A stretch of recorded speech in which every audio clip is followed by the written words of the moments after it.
in English.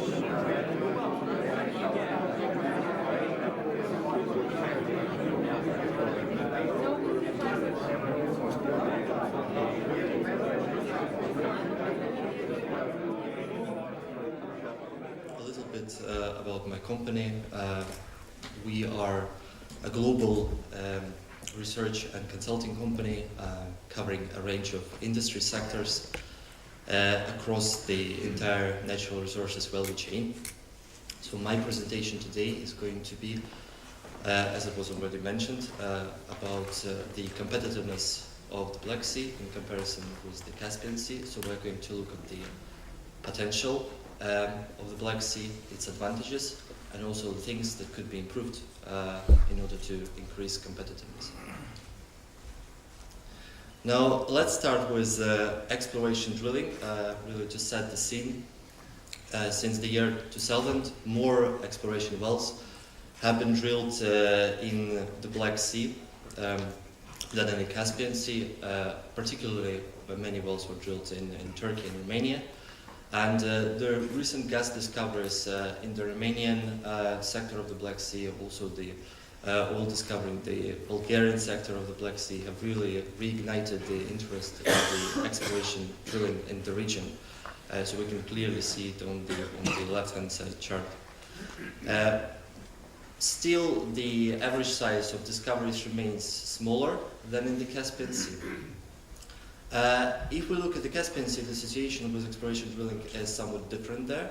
So most of the discoveries were made before 2011, quite big discoveries. And at the moment, exploration drilling is basically at very low levels in the Caspian Sea. So on average, about 2 wells per year for the whole basin. So that's including all the countries, Russia, Azerbaijan, Kazakhstan. So that's very low. So let's look at the next slide and try to see what's the potential in both regions. Black Sea region, Black Sea still remains quite underexplored. We estimate the potential at about 1.3 billion barrels of oil equivalent of yet to find resource. Most potential, we think, is in the Romanian, Ukrainian, and Russian sectors of the Black Sea, so shallower reservoirs. There is an opportunity for both oil and gas discoveries, but of a smaller size than in the Caspian Sea. Now, if we look at the Caspian Sea, also remains quite underexplored. Most of the exploration to date has been on the flanks of the basin. We estimate that about 4 billion barrels of oil equivalent of yet to find reserves is the potential, but more to the middle of the basin where exploration hasn't been done so far. So on the previous slide, we also have seen that not that much exploration drilling is happening in the Caspian Sea at the moment. So I'd like to take a few minutes to explain why it is so, because this is very important for the Black Sea, would be very important for the Black Sea as well. So there are kind of two sets of explanations why the exploration drilling is at that low levels in the Caspian Sea. The first set of explanations is very indigenous, so specific to the Caspian Sea region. First of all, it's the cost of exploration and cost of future developments. The productive reservoirs are estimated to be in the pre-salt formations, so that's very deep, starting from about 5,000 meters beneath the surface. And deeper than that, so that's very costly to do the exploration drilling there and develop those discoveries further, should there be make more of them. Also, specifically to the Caspian Sea, there are already large existing projects in the region. In Kazakhstan, Kashagan project, in Russia, Vladimir Franovsky, Yuri Korchagin projects, in the Azerbaijan, Shah Deniz, and ACG projects, they are already producing and they are very big. So the existing operators are focused at further development of those projects and are not that much interested in exploration. Now, the next set of explanations is actually valid for the Black Sea as well, and I'm going to touch about it a bit later. So there is shall I say, a bias of the governments to work with larger operators, so the majors, larger IOCs, in the Caspian Sea, which basically limits the opportunities for smaller, medium-sized players to get the acreage, to come there and do the exploration. So from the regulatory point of view, it's more difficult to get acreage there for these companies. So the dynamics of exploration is not that high because of that. And the second reason is also taxation, but I'm going to talk about it a little bit later. So still, we've seen that the potential of the Black Sea is somewhat lower than in the Caspian Sea, but exploration drilling is at higher levels. So why is it so? One of the major advantages of Black Sea and future developments of the Black Sea is the proximity of the valuable European markets. So the prices are high there. Almost all of the countries, I guess, net importers. So there is potential to develop fields in the Black Sea and basically sell it to the markets which are nearby. If you look at the Caspian Sea region, most of the countries are net exporters. They have limited domestic market opportunities. The prices are in most places regulated, so below the global levels or the European price levels. So the companies that probably would like to enter that area, the Caspian Sea, they would need to find a way to sell, to export their products somewhere. And in order to export, you need to transport them. So you're going to incur the transportation costs for oil and for gas as well. For oil, infrastructure is already in place, so it's not that big issue, but for gas, the exploration is still being built. So the Southern Gas Corridor was already mentioned today. It's a huge project. It's a $20 billion project, so it's very expensive. Hence again, as I say, opportunities for companies operating in the Caspian Sea are kind of less lucrative from this point of view. So here on this slide, I also present some comparison of the netback. So basically taking the price minus the transportation cost, and you can clearly see that, for example, in the CE region, in Central Eastern Europe region, the netbacks would be higher for the producers that would be operating in the Black Sea.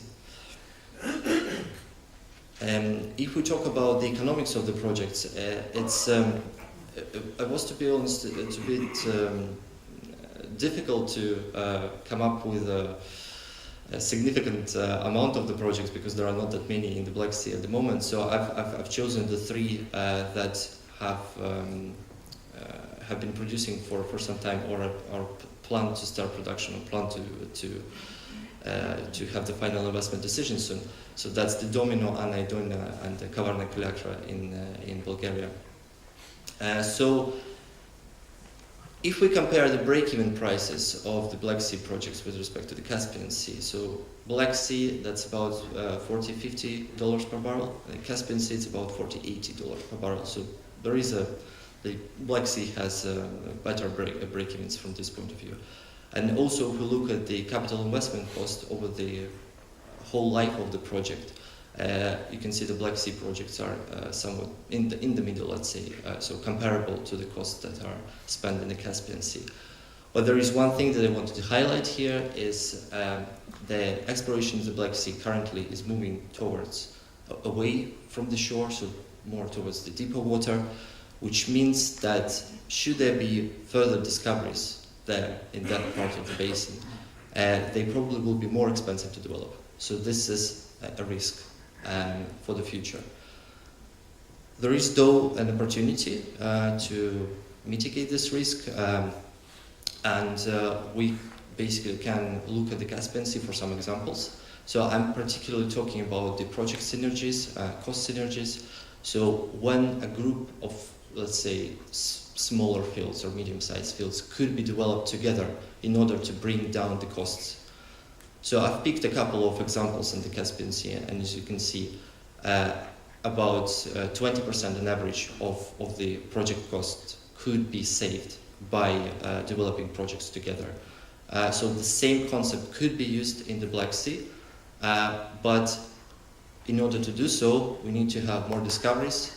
To have more discoveries, we need to have more exploration.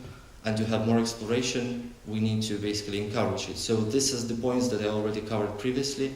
The governments need to create a clear regulatory framework for the newcomers. So give them access to the acreage without any problems. And also taxation needs to be competitive. Another thing, of course, is the transportation, particularly of gas in the region. This is very important for the gas projects that will be developed in the Black Sea. So some of the pipelines were already mentioned. So the Brewer pipeline, the East Ring pipeline, for example. It is important, crucially important, that those pipelines are built, because without them, the projects in the Black Sea will basically have very limited opportunities to access markets and to improve the energy security within the European Union as well. Now, I'd like to spend a little bit more time on taxation and comparison of taxation in the region. So, 2 points really that I wanted to make. The first thing that the governments need to think about is the competitiveness of fiscal terms, which means that how they benchmark against other countries. Since we're looking at Black Sea and the Caspian Sea regions, I've picked the countries, which respective countries effectively. So first of all, you can straight away see that the tax level in Kazakhstan and Azerbaijan is very high. It may not be a problem for big fields, but it's really a big problem for smaller and medium-sized fields, because it prevents those fields from being developed or exploration to be happening, because companies basically see that if they discover something of a middle size, they just won't be able to develop it. The other thing is that when designing fiscal terms, governments need to think about the future flexibility of them. So how they are going to respond to changes in oil prices and to changes or how they be applicable to projects with different costs. So ideally, what we would like to see is that the government so the taxation basically doesn't increase when prices are low or when the project costs are high. But this is not really the case that we can see in this particular region, especially if we think about the gas projects. So this is the right-hand side chart. So you can see that the taxation terms are very sensitive to changes in oil price and to changes in the gas, to changes in prices and to changes in costs. So that's something for the governments to think about. Another thing about taxation is the stability, of course. No matter how competitive the terms are at the moment, if the country has a history of instability in terms of tax terms, the investors will see it as a risk and will probably limit their investments to the country. So stability is of a very important issue when thinking about the taxation. Just final, I guess, remark on this is the governments in general shouldn't think about the possibilities in their countries as the only one in the world, because there are plenty of places where the international capital can go. And with currently lower oil prices, there is also a limited amount of global capital available. So the governments really need to think about the fiscal policy in order to attract this limited capital available globally. But I want to really finish this presentation on a brighter note. So there is potential in the Black Sea. The exploration drilling is on the rise. The lucrative European markets are nearby. So if governments can provide stable and competitive taxation, clear regulation, and also advance the development of the infrastructure projects, then definitely I think that Black Sea has potential to become a very successful offshore production center. Thank you.